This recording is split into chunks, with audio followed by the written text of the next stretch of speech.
हर जुम्मे से इतवार अपने पसंदीदा प्रोग्राम खबर से खबर को यूट्यूब चैनल पर देखने के लिए डॉन न्यूज़ के ऑफिशियल यूट्यूब चैनल पर आएं, सब्सक्राइब करें और बेल आइकन भी प्रेस करें।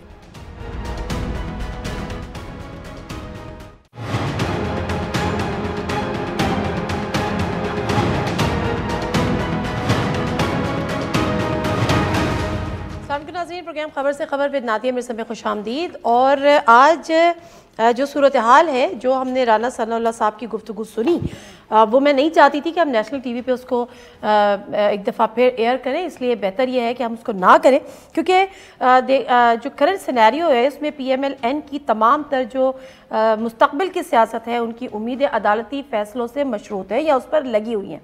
और हकीकत भी यही है, क्योंकि नवाज शरीफ साहब ताउमर नाअहल हैं, मरीम नवाज साहबा कन्विक्टेड है 7 साल के लिए, जाहिर सी बात है उनकी जब सज़ा है तो वो भी नहीं लड़ सकती इलेक्शन। और उसके बाद शहबाज शरीफ साहब, जिन पर भी संगीन नौयत के केसेस हैं, जिनमें मनी लॉन्ड्रिंग भी शामिल है, और उसी कॉन्टेक्स्ट में आज राना सनाउल्लाह साहब ने बाकायदा तौर पे धमकी दी है। उन्होंने कहा है कि शहबाज शरीफ को सज़ा देने वाले जज के घेराव का उन्होंने ऐलान किया है। उन्होंने कहा कि जो भी इस किस्म की घटिया साजिश कर रहे हैं, और पाकिस्तान का कोई जज अगर इस तरह से जो इमरान खान यानी वज़ीर आज़म पे, कि अगर उनके साथ कोई मिलकर इस घटिया साजिश में शरीक हुआ और शहबाज शरीफ को सज़ा हुई, तो हम उस जज का और अदालत का घेराव करेंगे। दूसरी तरफ सूरत हाल ये है कि पीपल्स पार्टी इस तमाम तरफ फोकस किए हुए है पंजाब में और अगले इलेक्शन के लिए, और इसी तरह से नून PTI जो है वो सिंध में फोकस की हुई है। लेकिन अभी जो सेनेट सेशन की बाज़गश्त है वो थमी नहीं है, क्योंकि पीपल्स पार्टी के अपने अंदर से आवाज़ें आ रही हैं कि हमें बताया जाए कि यूसुफ रज़ा गिलानी साहब क्यों सेशन में मौजूद नहीं थे, जिसकी वजह से जो स्टेट बैंक अमेंडमेंट बिल था वो पास हो गया। तो यहाँ पर बहुत सारी चीज़ें ऐसी हैं जिस पे आज ज़रा प्रोग्राम में बात करेंगे। जो हमारे सीनियर पैनलिस्ट हैं उनसे आपका तारुफ करा देती हूँ। सेनेटर सलीम मानवी वाला साहब पीपल्स पार्टी के सीनियर रहनुमा है, farmer deputy chairman of senate भी हैं। अस्सलाम वालेकुम मानवी वाला साहब, बहुत शुक्रिया सर आपके टाइम का। सेनेटर डॉक्टर आसिफ किरमानी साहब PMLN के सीनियर रहनुमा, इसी तरह सेनेटर मोहसिन अजीज़ साहब PTI के सीनियर रहनुमा, दोनों को खुशामदीद और अस्सलाम वालेकुम। सर बाकायदा बात का आगाज़ कर लेते हैं सलीम मानवी वाला साहब आपसे, क्योंकि जो बात हो रही है, ज़रा मैं नून लीग पे बाद में आती हूँ। सर आप लोगों ने अभी तक क्या आप लोगों ने जो प्रोब किया, पता किया, क्या वजूहात बनी, और अब जो पीपल्स पार्टी के अपने अंदर से ये आवाज़ें आ रही हैं, आपके अपने सेनेटर्स कह रहे हैं कि जी उनको बताया जाए, क्योंकि ऐसे मामला जब होते हैं तो फिर उनको डिफेंड करना मुश्किल हो जाता है और पीपल्स पार्टी की पॉलिसी का क्लियर होना बड़ा ज़रूरी है। देखिए जी, बिल्कुल आप सही कह रही हैं। पीपल्स पार्टी के सेनेटर्स ने ये इशू रेज किया है, और हमारे जो एलाइज हैं PMLN और दूसरी पार्टियों के भी, उन्होंने भी ये इशू रेज किया था ड्यूरिंग द सेशन कि यूसुफ रज़ा साहब क्यों नहीं पहुंचे जो उन्होंने पहुंचना था। अब जहां तक देखें पार्टी का इशू है, यूसुफ रज़ा साहब हमारे सीनियर मेंबर हैं, प्राइम मिनिस्टर भी रह चुके हैं, और he can only give this answer to the leadership of the party कि what was the problem, why he could not come, क्या हुआ क्या नहीं हुआ। कुछ मीडिया से पता ये चला कि वो कहीं कुल में बैठे हुए थे, कुछ ने क्या बात की। तो ये जो भी वजह थी उनके ना आने की, या ही वॉज नॉट प्रिपेयर्ड, और सडनली रात को 11 बजे ये एजेंडा निकाला गया सेशन का, जिसमें ये बिल लाया गया स्टेट बैंक का, तो वो basically he will give his reply to the leadership, and मेरे ख्याल वो सामने आ जाएगा what was the reasons for him not to reach the senate in time. बिल्कुल ठीक है, क्लियर तो होनी चाहिए, क्लैरिटी होनी चाहिए। तो मानवी वाला साहब आपकी जो बात है उससे मैं ये अक्स कर सकती हूँ कि आप भी उन्हीं सेनेटर में से एक सेनेटर है, ज़ाहिर है आप सीनियर हैं, आपको भी जवाब देना होता है, आवाम को भी, दीगर हल्कों में भी, कि जिनकी रिजर्वेशंस हैं कि पार्टी लाइन क्लियर होनी चाहिए। बिल्कुल जी, मेरी भी रिजर्वेशन है और मैंने भी अपनी रिजर्वेशन शो की है। मैंने लीडरशिप को भी शो की है, मैंने यूसुफ रज़ा साहब को भी शो की है कि उनको यहाँ होना चाहिए था, because he represents the whole opposition. He doesn't only represent Pakistan People's Party, and this was an important day. मसला ये हुआ ना कि ये सारे वीक इस बिल का इंतजार हो रहा था। तो आपको पता है सेनेट भी अजीब तरीके से चलती है, हफ्ते में 2 दिन ऑफ हो जाता है, फिर जब मर्जी है ऑन हो जाता है, फिर ऑफ हो जाता है। तो ये बाय डिज़ाइन सेनेट को इस तरह चलाया जा रहा है कभी मैंने मतलब अब 8वां साल है मेरा सेनेट में, और मैंने कभी इस तरह सेनेट को चलते हुए नहीं देखा कि ये नहीं पता होता नेक्स्ट डे सेशन होगा। जी ठीक है, किरवानी साहब, जो अदालती फैसले हैं उस पर मैं बाद में बात करूंगी। जो आज ये बात हो रही है और पीपल्स पार्टी के अपने अंदर से अब ये आवाज़ें आ रही हैं, जिसमें मानवी वाला साहब ने भी बड़ा खुल के अपनी रिजर्वेशन का इजहार किया है। अब ऐसे में जब यूसुफ रजा गिलानी अपोजिशन लीडर बने थे, उस पर PMLN को बड़े तहफ़्फ़ुज़ात थे और आपने बड़ी बात की थी कि जी हमारे जो कैंडिडेट थे, यानी जो आज़म नज़ीर तारर साहब थे, तो और फिर उनको किन किन की हिमायत थी ये भी आप मुझसे कहीं बेहतर जानते हैं कि किस तरह से दीगर पार्टी के लोग आ गए, उन्होंने किया। तो क्या अब ये वक्त नहीं है कि आप ये दोबारा से मुतालबा कर दें कि जी जिस तरीके से अपोजिशन लीडर बने थे, अगर वो वोट आपको नहीं मिलते ऐसे मौके पे या ऐसे इंपॉर्टेंट इस पे आप खुद मौजूद नहीं होते, तो फिर तो बेहतर ये है कि जो आपके कैंडिडेट थे, जो कि मुत्तफिका भी थे पहले, आज़म नज़ीर तारर साहब, उनको अपोजिशन लीडर मान लिया जाए। बिस्मिल्लाहिर्रहमानिर्रहीम। शुक्रिया नादिया बीबी। मैं समझता हूं कि जितनी अपोजिशन में इत्तेहाद और मुत्तहद होने की आज ज़रूरत है, शायद पहले कभी भी ना थी। मैंने कल भी बात की, परसों भी मैंने बात की। मैं किसी फ़र्द के हवाले से इस पर बात नहीं करूँगा। मैं ये जानता हूँ कि अपोजिशन के 8 मेंबर जौन से थे वो गैर हाजिर थे, और मेरा ये मुतालबा था और मेरी ये दरख्वास्त भी मैंने की है थ्रू मीडिया कि जो मेंबरान गैर हाजिर थे, उनकी जो पार्टी के सरबराहान हैं, उनको उनसे वजह ज़रूर मालूम करनी चाहिए कि भाई क्या वजह थी कि इतनी इम्पॉर्टेंट लेजिस्लेशन हो रही थी और आप क्यों नहीं तशरीफ़ ला सके। देखिए, जैसे मांडवी वाला साहब ने फरमाया कि ये एक काफ़ी अरसे से 10-15 दिन से ये it was in the air कि गवर्नमेंट किसी वक्त भी ये बिल ला सकती है, तो मेंबरान जो थे उनको अवेलेबिलिटी अपनी वहाँ रखने को इंश्योर करने के लिए कहा गया था। अब बीच में 2 दिन गैप आ गया, यानी बुध और जुमेरात को सेशन नहीं हुआ, और जो एजेंडा आया वो मुझे करीबन कोई 11:20 साढ़े 11 के करीब रात को मिला जी।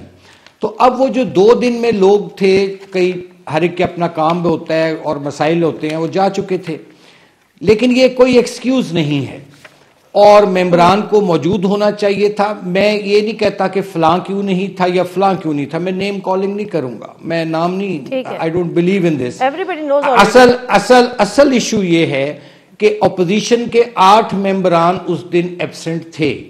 अब ये उनकी तमाम क़यादतों का इशू है कि वो उस पर उनसे ज़रूर पूछें कि भाई आपकी वजूहात ज़रूर तलाश करनी चाहिए, क्योंकि इससे एक तो अवाम में तासुर अच्छा नहीं जाता। हो सकता है किसी का कोई जेन्युइन इशू हो, जेन्युइन मसला हो, लेकिन ये एक इतनी इंपॉर्टेंट लेजिस्लेशन थी कि इस पे मैं समझता हूं कि अपोजिशन के तमाम मेंबरान को अपनी प्रेजेंस इंश्योर करनी चाहिए थी। बिल्कुल दुरुस्त फरमाया। अच्छा, मोहसिन अजीज साहब, बहैसियत हुकूमत, क्योंकि आपकी तो सेनेट में अक्सरियत भी नहीं है, लेकिन अक्सरियत ना होने के बावजूद आप लोगों ने बड़ी आसानी से ये बिल पास कर लिया। इसको क्या देखा जाए कि अपोजिशन भी ये चाहती थी अंडर द कारपेट, या आप इसको कुछ भी कह लें, बैकडोर चैनल्स आप लोग कर रहे थे इस्तेमाल, या कहीं और से हो रहे थे, कि अपोजिशन भी ये समझती थी कि इसके अलावा कोई ये चारा नहीं है, या अपोजिशन भी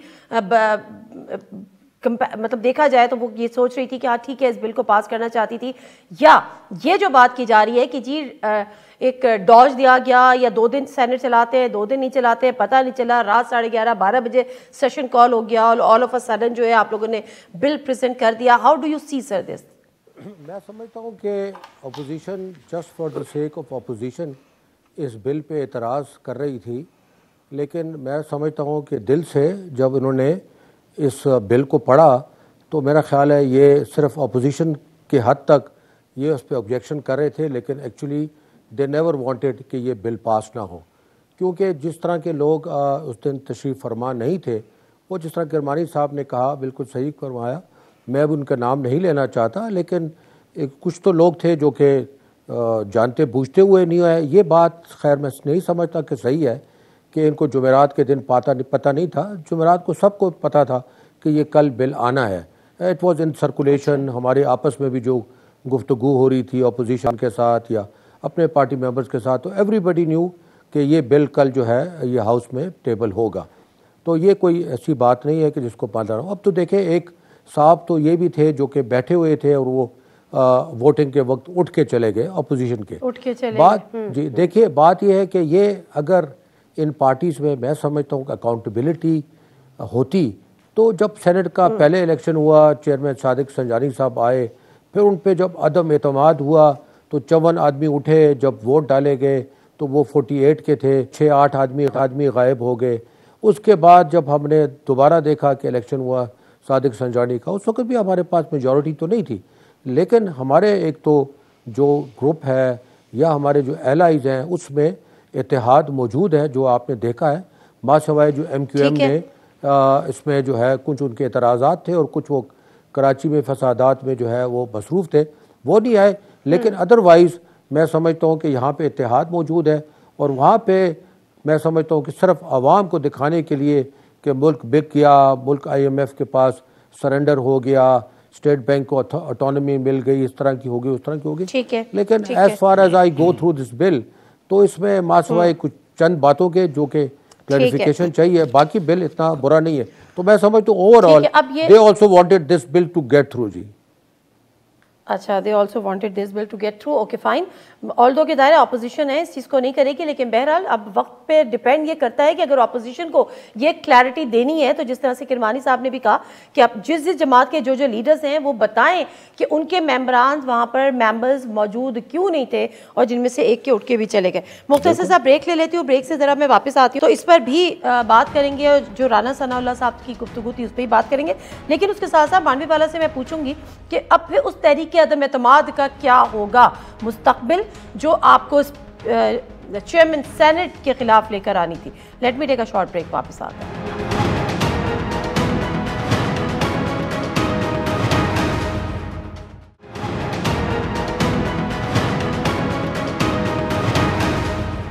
प्रोग्राम एक दफ़ा फिर आपको खुशामदीद कहते हैं। सलीम मालवी फाला साहब, अब मुझे बताएगा, क्योंकि पीपल्स पार्टी तो हमेशा से ये बात भी कर रही है कि जी आप तहरीक के इस्तीफ़ों की सियासत के वो खिलाफ थी।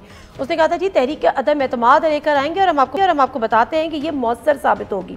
क्या आपका दावा आज भी वहीं पर स्टैंड करता है कि तहरीक के अदम एतमाद लेकर आए, वो मौसर साबित भी होगी, स्पेशली चेयरमैन सेनेट के खिलाफ? देखें, नो कॉन्फिडेंस वोट का जहाँ तक ताल्लुक है, वो सारी पॉलिटिकल पार्टीज डिसाइड करेंगी जब उनको लाना है। किरमानी साहब, राना सनाउल्लाह साहब जो कह रहे थे, तो अब मुझे नहीं पता, डेफिनेटली आपने सुना होगा, लेकिन एक दफ़ा फिर हम सुना ही देते हैं ताकि इस पर ज़रा खुलकर फिर बात भी हो। सनाउल्लाह साहब, मैं सुना देती हूँ सर, हमें ना चलाएं जी ज़रा। जाम जो है वो इसमें है कि मियाँ शहबाज शरीफ के केस का फैसला हो गया और मियाँ शहबाज शरीफ को किसी तरह नाअहल कर दिया जाए। लेकिन मैं भी ये बता दूं कि तुम अगर इस किस्म की घटिया साजिशें करने पे तुले हुए हो, तो ये याद रखो कि पाकिस्तान की अदलिया और पाकिस्तान का कोई जज तुम्हारा साथ नहीं देगा। अब तुम्हें कोई मरकर्शद नहीं मिलेगा, और अगर कोई मरकर्शद तुम्हें मिलेगा तो फिर हमारी बात नोट कर लो, हम हर उस अदालत का और उस जज का घेराव करेंगे जो तुम्हारे इस गंदे और घटिया एजेंडे को परवान चढ़ाने के लिए अपोजिशन के खिलाफ जो है इक़दाम करेगा। किरमानी साहब, दानियाल चौधरी साहब, दनियाल अजीज साहब, तलाल चौधरी साहब, निहाल हाशमी साहब, और अब राना सनाउल्लाह साहब, और फिर माजी। सर, ये अदालतों को धमकियां, अदालतों का जलाओ, अदालतों का घेराव, जजेस का घेराव, ये मुनासिब सियासत है? देखिए, मैं समझता हूं कि इस मुल्क में इंसाफ जो है वो सिर्फ होना ही नहीं चाहिए, वो नज़र भी आना चाहिए। तो अदालतों का एहतराम मुस्लिम लीग नून हमेशा करती चली आई है, लेकिन माजी में आपने देखा कि जो मलिक अरशद साहब थे जज, अल्लाह उनकी मग़फ़िरत करे, जिस तरह उन्होंने उस केस को कंडक्ट किया और फिर उसके बाद उनका जो एक एतराफ़ी वीडियो भी थी वो सामने आई, और उसके बाद फिर अदालत आलिया ने उनको डिसमिस भी कर दिया, लेकिन जो फैसला था उनका वो वहीं का वहीं रहा कि नवाज शरीफ साहब को जो एक गलत हम समझते हैं कि उसमें सज़ा दी गई। तो बहरहाल हम तो अदालतों का एहतराम हमेशा करते चले आए हैं। हमारी सिर्फ एक गुजारिश होती है हमेशा से कि हमारे साथ इंसाफ होना चाहिए। और मैं भी यही कहता हूँ कि चाहे वो शहबाज शरीफ साहब हों, चाहे वो PMLN के कोई भी दूसरे अफराद जिनका हम समझते हैं कि एक झूठे इल्ज़ामात के तहत करीबन 3.5-4 साल से एक इंतकाम का एहतसाब सिलसिला शुरू किया गया है कि हमें इंसाफ मिलना चाहिए। और लेकिन हुआ क्या है, यहाँ देखिए कि 3.5 साल के अरसे में जिस तरह वो मोहतरम शहजाद अकबर साहब एहतसाब के लिए कागज़ लहराते थे कि ये हो गया वो हो गया, हकीकत ये है कि अभी तक शहबाज शरीफ साहब की अगर मैं बात करूं तो उनके खिलाफ कोई सबूत नहीं मिला। और नैब जो थी वो नाकाम हो गई कोई सबूत तलाश करने में, और फिर उन्होंने, हुकूमत ने इंतकामन हम समझते हैं कि वो केस FIO के दिया, और उसका मतमा नज़र यही है कि किसी ना किसी तरह शहबाज शरीफ साहब को जेल में डाला जाए। तो मैं समझता हूं कि शहबाज शरीफ साहब के साथ भी, हमजा शहबाज के साथ भी इंसाफ होना चाहिए। हमारे साथ पहले जुल्म हुआ, नवाज शरीफ साहब को मैं समझता हूं कि जो जिस तरह उनका विच हंट शुरू हुआ, और मेरी तो बस यही होती है दरख्वास्त के इंसाफ नज़र भी आना चाहिए। जी अच्छा, तो ठीक है मोहसिन अजीज साहब, मैं इससे क्या अर्ज करूँ जो किरमानी साहब कह रहे हैं और जो फिर राना सनाउल्लाह साहब ने की, जो मैंने अभी सुनवाई भी, तो हम ये समझें कि अगर इंसाफ अगर के सज़ाएँ ख़त्म हो जाती हैं, जिस तरह से सुप्रीम बार काउंसिल गई भी है हयात न्यायाली के ख़िलाफ़, या फिर जो अपीलों के फ़ैसले आने हैं मरीम नवाज़ के भी, फिर शहबाज शरीफ साहब के भी केसेस हैं, अगर के इनके हक़ में मामलात हो जाते हैं और इनको इंसाफ दिखना नज़र आता है, अदरवाइज़ दूसरी तरफ ये होगा कि अदालतें इंसाफ नहीं कर रही, या इंसाफ नहीं हो रहा, या इंसाफ होता दिख नहीं रहा, और फिर उनको ये लेबल करना कि जी आप किसी के साथ आपका नेक्सस है, और फिर उनका घेराव होगा, अदालतों का भी घेराव होगा और जजेस का भी घेराव होगा, और फिर मुस्लिम लीग नून का ये कहना कि जी हम तो हमेशा से अदालतों का एहतराम करते आए। तो सर तारीख मैं नहीं बताना चाहती, सर आप बता सकेंगे बेहतर तौर पे। देखिए, अगर इंसाफ का पैमाना ये है कि मेरे हक़ में अगर फ़ैसला आ जाए तो इंसाफ हो गया, और मेरे अगेंस्ट फ़ैसला अगर आ जाए तो नाइंसाफ़ी हो गई, तो ये तो फिर चाहिए हमें कि अदालतों को ख़त्म कर दें और अपने मनमानी फ़ैसला ले लें, अपने मनमानी जिस तरह से फ़ैसले लोग लेते रहे हैं। अब फिर मैं उस तारीख़ में नहीं जाता कि जो टिप्स मौजूद हैं, जो चीज़ें मौजूद हैं, जिस तरह से लेन देन की बात हुई वो हुई है। ये गिराव की बात करते हैं तो ये अदालतों का गिराव करेंगे, पार्लियामेंट का गिराव करेंगे, इस्टेब्लिशमेंट का गिराव करेंगे, नैब का गिराव करेंगे। दरअसल इनका जो है तो आवाम ने गिराव कर दिया है। बात यह है कि ये इस तरीके की बात करना, ये मैं समझता हूँ कि सीरियस कंटेम्प्ट ऑफ कोर्ट है। ये एक बनाना रिपब्लिक अगर इस मुल्क से बनाना चाहते हैं कि यहाँ पे जो है इस तरीके की धमकियाँ दी जाएँ कि अगर पहले तो कोई देगा नहीं, पहले तो जजेस हमारे साथ या आवाम के साथ या इंसाफ के साथ होंगे नहीं, और अगर हुए और अगर उन्होंने फ़ैसला हमारे ख़िलाफ़ किया तो हम गिराव करेंगे। ये क्या बयान है? ये क्या इस मुल्क के साथ मजाक हो रही है? इस तरीके के लोग अपने आप को पार्लियामेंटेरियन कहते हैं, इस तरीके के लोग अपने आप को एक सीजन पॉलिटिशियंस कहते हैं। मैं नहीं समझ सकता कि इस बयान के ऊपर मैं क्या रद्द अमल दूँ, मैं क्या कह सकता हूँ। तौहीन अदालत, आपको लगता है कि आपकी पार्टी की तरफ से ये कहा गया कि अदालत इसका नोटिस ले, ये तौहीन अदालत के ज़िम्मे में आता है? Do you endorse this? बिल्कुल बहुत सीरियस उस ज़ुमरे में आता है, बहुत सीरियस उस ज़ुमरे में आता है कि ये तो इसका मतलब है आप अदालती निज़ाम ख़त्म करना चाहते हैं। अगर नवाज शरीफ को सही या गलत जो है बाहर भिजवा दिया गया तो वो आपके अगर फेवर में था तो वो जो है वो उसको आप लबैक कहते हैं। वो जो है 8 हफ्तों के लिए गए थे, आज 8 महीने के छोड़ के 18 महीने होने लगे हैं, वो वापस तशरीफ़ नहीं ला रहे, उसको आप अपने हक़ में कहते हैं। फिर कभी कोई कहता है कि जी वो कल वापस आ जाएंगे अगर ये हो गया, और कोई कहता है कि जी वो इस तब वापस आएंगे जब उनकी मर्ज़ी होगी। तो बात यह कि इस तरीके के तो अदालतों की तस्दीक करना, इस तरह के फैसलों की तस्दीक करना और इस तरीके से पार्लियामेंट की तस्दीक करना, मैं समझता हूँ ये तो एक अनार्की की तरफ एक मुल्क को ले जाना चाह रहे हैं कि अगर हम जीत गए तो वो हमें एक्सेप्टेबल है, हम हार गए तो एक्सेप्टेबल ही नहीं है। अब बात यह कि पेशावर में अगर यहाँ पे एक बल्दियाती इलेक्शन हुए, जो रिजल्ट आए हैं हमने उनको मनो अन माना है, चाहे वो अच्छे रिजल्ट आए कि बुरे रिजल्ट आए। ये अलग बात है कि ये जो दो बड़ी पार्टीज हैं वो बगले बजा रही हैं, इनको भी बीच में कुछ नहीं मिला, लेकिन बहरहाल ये उसका तूफान एक बरबक है, लेकिन हमने उसको माना कि जी ठीक है, राइट और रॉन्ग, ये इलेक्शन हो गए, we have accepted the result. तो अगर इस लेकिन दूसरा मैच को हमने खत्म कर दिया फिर इस मुल्क को जो है ना, ये पार्लियामेंट्री सिस्टम इस मुल्क में चल ही नहीं सकता फिर।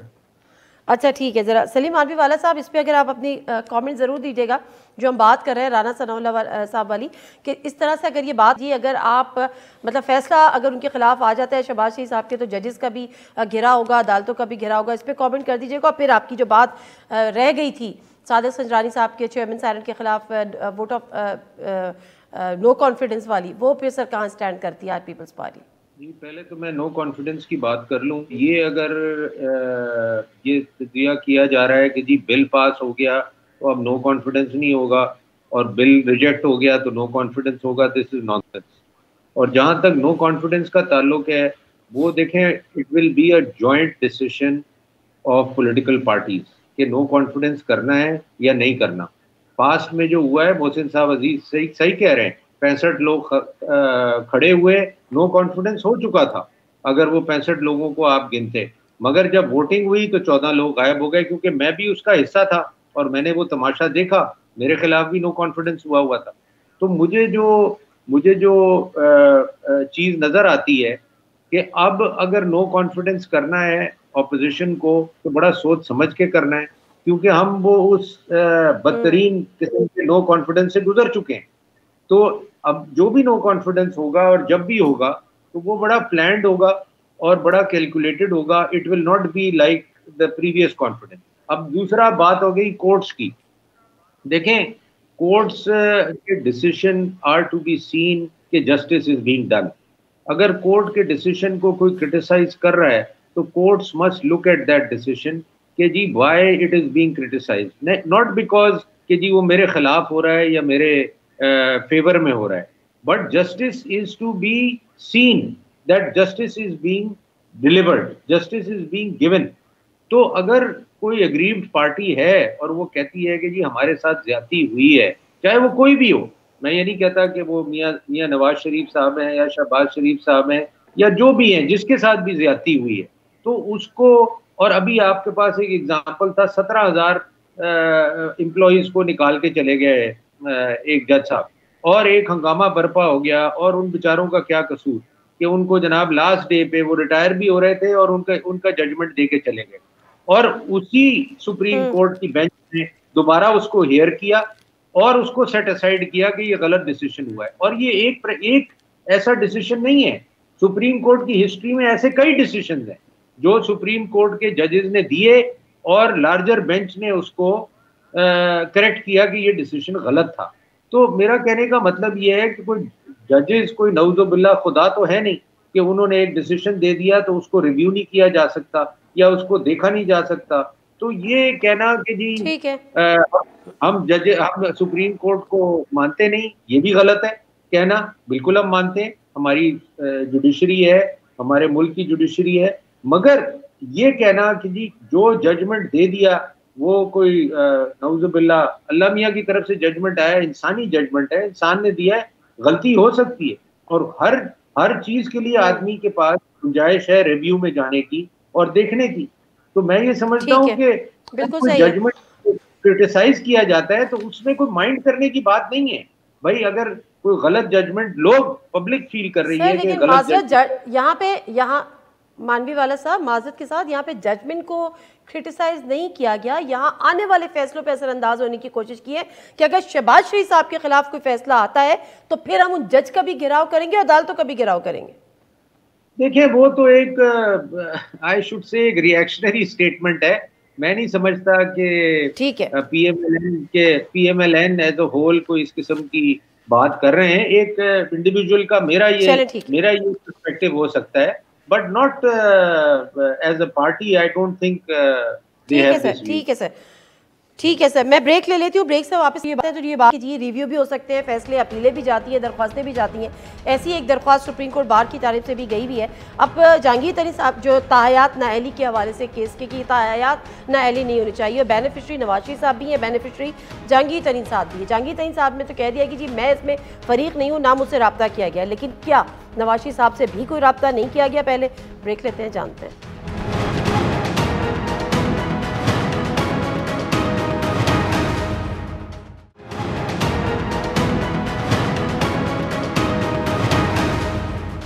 एक दफ़ा फिर आपको खुशामदीद कहते हैं। और किरमानी साहब, ये जो सुप्रीम कोर्ट बार के जो गई है इस दरख्वास्त लेकर कि जी ताहयात नाअहली नहीं होनी चाहिए, और इसमें जो बेनिफिशरी हैं वो आपकी जमात के कायद भी हैं, यानी नवाज शरीफ साहब भी हैं, उसमें जहांगीर तरीन साहब भी हैं। जहांगीर तरीन साहब की आज क्लैरिफिकेशन आई है, उनको किसी ने सवाल किया, उन्होंने कहा ना मैं इसमें फ़रीक हूँ, ना मुझसे कोई बात की गई है, ना मुझसे कुछ पूछा गया है, ना मुझे इसमें शामिल किया गया है। आपकी जमात के कायद का क्या स्टांस है? वो इसमें फ़रीक तो शायद ना हो, लेकिन क्या उनसे कोई गुफ्तगू हुई है, बातचीत हुई है, रब्ते हुए? देखिए, जो सुप्रीम कोर्ट बार एसोसिएशन है वो पाकिस्तान में वकला की एक एपेक्स फोरम, एपेक्स बॉडी है और एक इलेक्टेड बॉडी है। तो वो सुप्रीम कोर्ट बार गई है अपना उनके जो प्रेसिडेंट हैं और सुप्रीम कोर्ट बार इस मसले में, तो मैं नहीं समझता। हाँ जी, तो मैं समझता हूँ कि the matter is between now Supreme Court and the Supreme Court Bar Association, and we should wait for the decision के let the Supreme Court handle the issue कि इसमें क्या उसका एंड रिजल्ट निकलता है। लेकिन ये सुप्रीम कोर्ट बार एसोसिएशन ने खुद महसूस किया कि ये जो ताहयात नाअहली है, ये सज़ा जो है दैट इज़ टू मच, ये बनती नहीं है, इसलिए वो गए हैं। और ठीक है, मेरा सवाल किरमानी साहब सिर्फ ये है, दूसरा मेरा सवाल सिर्फ ये मेरा सवाल सिर्फ सर ये है कि क्या नवाज शरीफ साहब को इस पे पहले कोई बात हुई, कोई राब्ते हुए, कोई एतमाद में लिया, या कोई मुलाकात हुई? क्योंकि सुनने में आ रहा था कि कोई लंदन में मुलाकात हुई है। मेरे नॉलेज में नहीं ऐसी कोई बात ना दी अभी भी कि कोई मुलाकात हुई या कोई राब्ता हुआ, मेरे नॉलेज में नहीं है। और मेरी जहाँ तक मालूमात हैं, सुप्रीम कोर्ट बार एसोसिएशन ने ये अज खुद वो गए हैं इसमें, और एक उन्होंने समझा अपने तौर पर कि ये ताहयात नाअहली जो है ये मुनासिब नहीं है। मैं यहाँ ज़रा एक अदम एतमाद के हवाले से, चूँकि मांडवी साहब ने भी, वाला साहब ने भी और मोहसिन साहब ने भी बात की, मैं भी इस पर ज़रा गुजारिश करना चाहूँगा। देखिए, जो माजी में 2 दफ़ा करीबन ये हो चुका है, एक दफ़ा चेयरमैन सेनेट के अदम एतमाद के मौका पर, और अब हाल ही में जो ये जुमे को हुआ ये स्टेट बैंक के बिल पर, तो मैं समझता हूँ कि इसमें अपोजिशन को संजीदगी से सोचना होगा कि उन्होंने क्या नेक्स्ट स्टेप उठाना है, और क़यादत को इसमें बड़ी सीरियसली बैठकर मुशावरत करनी होगी एक दूसरे से कि अदम एतमाद, देखिए इट्स अ नंबर गेम। आज हमारे पास अगर नंबर पूरे हैं तो हम कल इनको फारिग कर सकते हैं, लेकिन ये भी देखना पड़ेगा कि वो मेंबरान फिर जो एन मौका पर 64 मेंबरान खड़े होते हैं और 14 उसमें से माइनस हो जाते हैं, तो इन चीज़ों को भी मद्देनज़र रखना चाहिए हमें। वो अंग्रेज़ी का एक मुहावरा है, वो कहते हैं कि if you have coins in your pocket then go for shopping. बात ये है कि ये अदम एतमाद जो है, ये ठीक है कि महंगाई, गुर्बत, बेरोज़गारी से अवाम तंग हैं और अवाम बहुत परेशानी में मुब्तला हैं, जिस तरह महंगाई दिन ब दिन कीमतें बढ़ रही हैं, लेकिन और अवाम चाहते हैं कि इस हुकूमत से उनको छुटकारा दिलाया जाए, लेकिन उसके लिए प्रॉपर होमवर्क करने की ज़रूरत है। और ख़ुसूसन जो अभी हमें तजुर्बात हुए हैं उसकी रोशनी में इस पर बड़ी संजीदा बैठकर इस पर एक लाएअमल बनाने की ज़रूरत है। जी ठीक है, मोहसिन अजीज साहब, आप किस तरह से देखते हैं? एक तरफ तो अपोजिशन का आप ये देख चुके हैं कि जाहिर सी बात है आपस में इसको कह दें कि ट्रस्ट डेफिसिट है, या आपस की जो भी चीज़ें हैं एक दूसरे पे भी ट्रस्ट नहीं करते हैं, वो भी हमने एग्जांपल्स देखी हैं। इसके बाद बज़ाहिर जो एक संजीदा जो एक एनालिसिस आ रहा है वो यही आ रहा है कि ये फिलहाल नहीं मुमकिन इनके लिए कि आप तहरीक अदम एतमाद लेकर आएँ और आप खामोशी से 2023 के इलेक्शन की तैयारी करें। लेकिन दूसरी तरफ पीपल्स पार्टी ने 27 फरवरी को एक और मार्च, एक तो लॉन्ग मार्च 23 मार्च का है PDM का, इन्होंने कहा हम 27 फरवरी को लेकर आएंगे, इस्लामाबाद में लेकर आएंगे, फिर हम अपने मुतालबात रखेंगे। और अब इस हुकूमत को घर जाने का वक्त आ गया, जिसका PTI ने रिबटल भी दिया है कि जी हम भी सिंध में घोटकी से कराची देंगे। लेकिन पीपल्स पार्टी का मार्च कितना इफेक्टिव हो सकता है, ये आपको लगता है कि कम से कम हो सकता है? इंशाल्लाह PTI 18 अगस्त 2023 तक कायम और दायम है। अल्लाह की इंशाल्लाह हमारे साथ मदद शामिल हाल रही और है इंशाल्लाह, क्योंकि हम नेक नियति से कोशिश कर रहे हैं कि इस मुल्क को जो भंवर है, जो तकलीफ़ात हैं, उससे निकाला जाए। मुश्किलात ज़रूर हैं, कोविड की वजह से भी हैं, उसके अलावा जो हमारे बहुत सारी ऐसे अवामिल हैं जिनकी वजह से जो हमें इनहेरिटेंस में मिले वो चीज़ें मौजूद हैं। तो इंशाल्लाह इससे हमें कोई फ़िक्र नहीं है। इनके कॉल और फेल में, इनके आपस में जो इनकी वो हैं वो बहुत तज़ादात मौजूद हैं, वो हम सबको मालूम है, वो खुल खुल के सामने आ चुके हैं। कौन बनेगा, किस तरह से बनेगा, क्या गवर्नमेंट होगी, इनके आपस में जो लेन देन का मामला है वो हल ही नहीं हो रहा। इसलिए हमें अपोजिशन ज़रूर है और हमें तो खुशी है कि अपोजिशन आए सामने, और जो इनके इनकी जो चीज़ें हैं, जो इनकी लीगल इनके राइट्स हैं, उनको ज़रूर इस्तेमाल करें। हमें उनसे कोई खौफ नहीं था। इनको 23 मार्च का कहा कि वो 23 मार्च को ना आए, क्योंकि शायद यहाँ OIC की कॉन्फ्रेंस हो या 23 मार्च की परेड वगैरह होती है, लेकिन वो भी अब कह दिए कि अगर वही आपको दिन पसंद है उस दिन को भी तशरीफ लाए तो बेशक ले आए। बाकी जो आपने देखे अदलिया की यहाँ बात की, सर माजरत सर मुझे बार बार ब्रेक के लिए कह रहा है, माजरत, मैं जरा ब्रेक ले ली हूँ, वापस आती हूँ, आपकी बात पूरी करेंगे सर।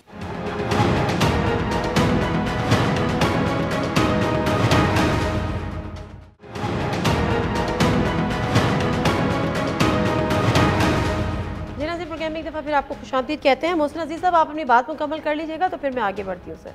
जी, मैं तो इसको इनके जो मार्च है, चाहे लॉन्ग मार्च है कि शॉर्ट मार्च है कि क्विक मार्च है, इसको ऐसे देखता हूँ कि ये जो है चूँकि ये नाकाम हो चुके हैं, तो ये एक अपने जो वर्कर्स हैं उनको अलाइव रखने के लिए ये जो है ये काम करते हैं, ताकि कुछ सड़कों पे निकल आएँ, कुछ तकारीर हो जाए, वगैरह हो जाए, वरना इसमें हासिल वसूल इनको भी मालूम है इसमें से कुछ भी नहीं है। तो ये तो एक ऐसी चीज़ है जिससे ना हम खाइफ हैं, ना पहले खाइफ थे। पहले भी 2-3 दफ़ा ये मार्च कर चुके हैं, यहाँ आ चुके हैं, इस्लामाबाद आ चुके हैं, फिर उनको वापसी का किराया तक भी नहीं मिल रहा था कि वापस कैसे जाए। बाकी यहाँ जो बात हो रही थी अदलिया की, देखिए एक जुडिशल सिस्टम है पाकिस्तान में। अब बात यह है कि जी उस सिस्टम को या आप माने या ना माने, एक तरफ तो आप यहाँ पे रिव्यू करते हैं, और जब अगर आप रिव्यू करते हैं तो रिव्यू की आपको परमिशन मिलती है, सुप्रीम कोर्ट में मिलती है या हाई कोर्ट में मिलती है, जुडिशल सिस्टम है। उस सिस्टम के तहत अगर आप जाए, बिल्कुल हमें कोई इतराज नहीं है, लेकिन अदालत को इस तरीके से खाइफ करना और इस तरीके से को थ्रेट करना, मैं समझता हूँ ये अदालत को इसके ऊपर बड़ा स्ट्रिक्ट एक्शन लेना चाहिए। ठीक है, दुरुस्त। मानवी वाला साहब, ये जो क्योंकि अगर हुकूमत की वाकई आप तब्दीली चाहते हैं और उनको पार्लियामान से बाहर करना चाहते हैं या ऐवान से बाहर करना चाहते हैं, तो जो जमहूरी तरीक़े हैं, जो आइनी तरीक़े हैं, वो तो जब तक अपोजिशन खुद भी आपने कहा कि सोच समझ के और इकट्ठी होकर आगे नहीं बढ़ेगी, ये एक यूजलेस एक्सरसाइज होगी जिसका कोई फ़ायदा नहीं होगा। लेकिन दूसरी तरफ मार्च का ऐलान 27 फरवरी, सर कौन से वो मुतालबात हैं जो पीपल्स पार्टी सिंध से निकलेगी, इस्लामाबाद आएगी और फिर वो मुतालबात पेश करेगी और उनका हासिल हुसूल क्या होगा? देखें, मार्च जो है इज अ प्रोटेस्ट। PTI ने 6 महीने तक कंटेनर लगा के प्रोटेस्ट करते रहे पार्लियामेंट के बाहर। गवर्नमेंट को तो नहीं वो गिरा सके ना, लेकिन कोशिश तो थी। गई उससे नहीं, जो भी थी गवर्नमेंट तो नहीं जानी। मार्च का ताल्लुक, march is a protest, march has nothing to do with removing the government. But removing the government action will be taken in the parliament. ठीक है, चाहे वो प्राइम मिनिस्टर के अगेंस्ट नो कॉन्फिडेंस होगा, चाहे वो स्पीकर के अगेंस्ट कॉन्फिडेंस होगा, जो भी तरीकेकार होगा वो पार्लियामेंट में किया जाएगा। ठीक है, that will be done through a democratic वे। तो इन दोनों चीजों को आई डोंट नो क्यों मिलाया जाता है, इनका एक दूसरे से कोई ताल्लुक नहीं है। प्रोटेस्ट हर पॉलिटिकल पार्टी का राइट है, ऑपोजिशन का राइट है, और वो करेंगे।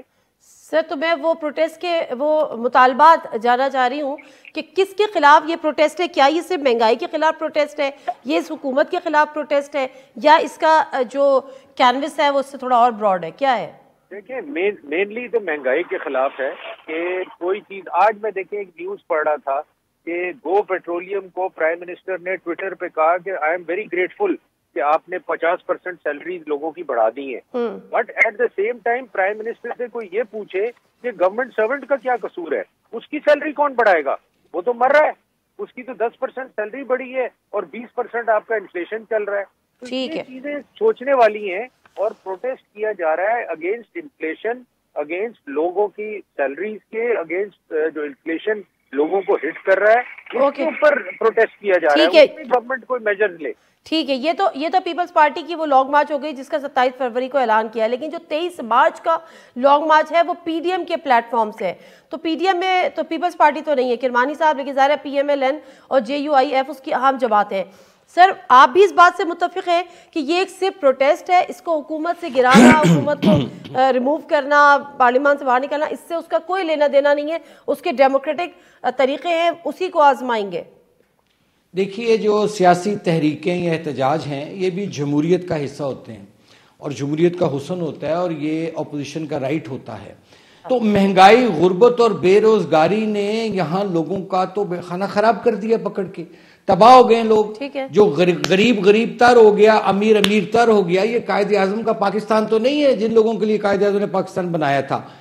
इसलिए ये मार्च महंगाई मार्च होगा जो 23 मार्च होगा। लेकिन मेरी ख्वाहिश थी कि काश कि पीपल्स पार्टी का और पीडीएम का इकट्ठा मार्च होता, वो ज्यादा इफेक्टिव होता।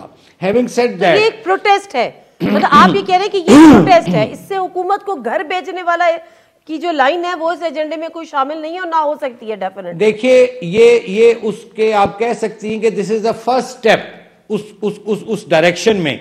बाकी पार्लियामेंट में वोट ऑफ नो कॉन्फिडेंस की ऑप्शन मौजूद है, इनके इत्तेहादी खुद इनसे नाला हैं। ये तो जबरदस्ती, हुकूमत के पास बड़े टूल्स होते हैं लोगों को अपने साथ रखने के लिए। लेकिन मैं आपको रियलिटी बता रहा हूं कि आज हुकूमत का कोई फर्ज जो है वो अपने हल्के में जाके अवाम का सामना नहीं कर सकता। लोग पूछते हैं, उनको सवाल करते हैं। बिल्कुल ठीक है, ये पॉलिटिकल कॉस्ट तो ये पे कर रहे हैं। बहुत शुक्रिया किरमानी साहब, टाइम बिल्कुल खत्म हो गया।